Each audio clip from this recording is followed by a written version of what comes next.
ഷീജ, ഇതിൽ പൊതുസമൂഹത്തിന് സംശയമുള്ള ചില കാര്യങ്ങളുണ്ട്. സർവകലാശാലയുടെ സർവാധികാരി എന്ന് പറയുന്നത് വൈസ് ചാൻസലർ ആണെന്നുള്ളൊരു ധാരണ ഇവിടെയൊക്കെ വന്നു കിടക്കുന്നുണ്ട്. പക്ഷേ കേരള സർവകലാശാല സ്റ്റാറ്റ്യൂട്ടിലും ആക്ടിലും കൃത്യമായി എഴുതി വച്ചിട്ടുണ്ട്, സർവകലാശാലയിലെ വൈസ് ചാൻസലർക്ക് സ്വതന്ത്രമായ അധികാരങ്ങളില്ല.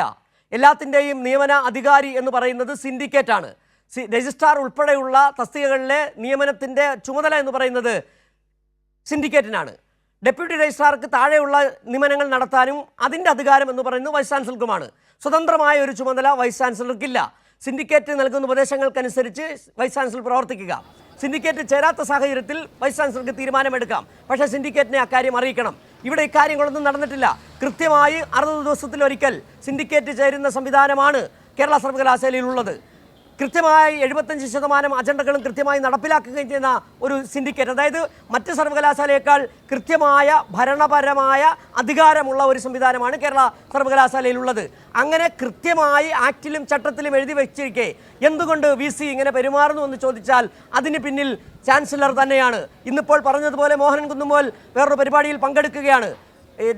ഗവർണർ രാജേന്ദ്ര വിശ്വനാഥ് ആർലേക്കർ കൂടി പങ്കെടുക്കുന്ന ഒരു പരിപാടിയിൽ കഴിഞ്ഞ സേവാഭാരതി നടത്തിയ ചില പരിപാടികളിൽ കേരളത്തിലെ 4 സർവകലാശാലകളിലെ വൈസ് ചാൻസലർമാർ പങ്കെടുത്തു. കൃത്യം ആണ് കാര്യങ്ങളൊക്കെ. സർവകലാശാലയിലെ വൈസ് ചാൻസലർമാർ, അതായത് ഗവർണർ ചാൻസലർ നിയമിച്ച താൽക്കാലിക VCമാർ സംഘപരിവാറിൻ്റെ തിട്ടൂരമനുസരിച്ച് പ്രവർത്തിക്കുകയാണ്. അത് നടപ്പിലാക്കാൻ കേരള സർവകലാശാലയിൽ അനുവദിക്കില്ല എന്നുള്ളതാണ്. എന്തിനാണ് ഈ ചട്ടവും അതോടൊപ്പം തന്നെ ആക്റ്റും ഉണ്ടാക്കി വെച്ചിരിക്കുന്നുള്ള ചോദ്യം കൂടി ഉയരുന്നുണ്ട്. അതിനനുസരിച്ച് പ്രവർത്തിക്കുന്ന, ഒന്നുകൂടി എടുത്ത് പറയേണ്ടതുണ്ട്, ഷിജു ഖാൻ പറഞ്ഞതുപോലെ ആക്റ്റും ചട്ടവും നിയമപരമാണ്. ആ നിയമപരമായിട്ടാണ് രജിസ്ട്രാർ പ്രവർത്തിക്കുന്നത്. അങ്ങനെ അല്ലാതെ പ്രവർത്തിക്കുന്നത് വൈസ് ചാൻസലർ. അതുകൊണ്ട് തന്നെയാണ് ഈ പ്രതിഷേധങ്ങൾ ഉയരുകയും ചെയ്യുന്നത്. ഇന്നൊരു പക്ഷേ സിൻഡിക്കേറ്റ് യോഗം ഏതെങ്കിലും തരത്തിൽ അവിടെ ചേരുന്നുണ്ടോ?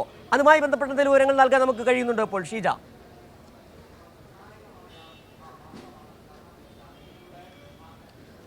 സിജു, ഏതായാലും സിൻഡിക്കേറ്റ് യോഗം നിലവിൽ സർവകലാശാലയിൽ ചേരുന്നില്ല. ഇതുമായി ബന്ധപ്പെട്ട് പക്ഷേ സിൻഡിക്കേറ്റ് അംഗങ്ങൾ ഇവിടെ സർവകലാശാലയിലുണ്ട്. ഇതുമായി ബന്ധപ്പെട്ടുള്ള കൂടിയാലോചനകൾ അവർ നടത്തുന്നുണ്ട്. പ്രത്യേകിച്ചും ഈ VCയുടെ നിർദ്ദേശം, അതായത് രജിസ്ട്രാർ KS അനിൽകുമാർ ഇവിടെ എത്തുകയാണെങ്കിൽ അദ്ദേഹത്തെ ഈ സർവകലാശാല ക്യാമ്പസിൽ പ്രവേശിപ്പിക്കരുത്, അദ്ദേഹത്തെ തടയണം എന്നുള്ളൊരു നിർദ്ദേശമാണ് താഴെത്തട്ടിലേക്ക് നൽകിയിരിക്കുന്നത്, ഉദ്യോഗസ്ഥർക്ക്, പോലീസ് ഉദ്യോഗസ്ഥർക്ക് നൽകിയിരിക്കുന്നത്. അപ്പോൾ അത്തരത്തിലൊരു നടപടി ഉണ്ടാവുകയാണെങ്കിൽ ഏത് രീതിയിൽ സിൻഡിക്കേറ്റ് അംഗങ്ങളുടെ പ്രതികരണം ഉണ്ടാകും എന്നതടക്കമുള്ള കാര്യങ്ങൾ അവർ കൂടിയാലോചിക്കുന്നുണ്ട്. ഏതായാലും സിൻഡിക്കേറ്റ് അംഗങ്ങൾ ഇതിനകം തന്നെ കടുത്ത പ്രതിഷേധത്തിൽ തന്നെയാണ്. കാരണം ഒരു സർവകലാശാലയുടെ രജിസ്ട്രാറെ തടയാനുള്ളൊരു നിർദ്ദേശമാണ് വൈസ് ചാൻസലർ നൽകിയിരിക്കുന്നത്. അത് വലിയ തോതിലുള്ള പ്രത്യാഘാതങ്ങൾക്ക് വഴിവെക്കും എന്നുള്ളതിൽ ഒരു തരത്തിലുള്ള തർക്കവുമില്ല. ഇനിയിപ്പോൾ ഏത് രീതിയിൽ ഉണ്ടാകും, ഏത് രീതിയിലായിരിക്കും നടപടി എന്നതിനെ അടിസ്ഥാനപ്പെടുത്തി തന്നെയായിരിക്കും സിൻഡിക്കേറ്റും തീരുമാനം കൈക്കൊള്ളുക. സിൻഡിക്കേറ്റ് അംഗങ്ങൾ നേരത്തെ വ്യക്തമാക്കിയിട്ടുണ്ട്, ഷിജു ഖാൻ ഉൾപ്പെടെ വ്യക്തമാക്കിയ ഒരു കാര്യം, ഇത്തരത്തിൽ ഒരു രജിസ്ട്രാർ ആകട്ടെ അല്ലെങ്കിൽ കേരള സർവകലാശാല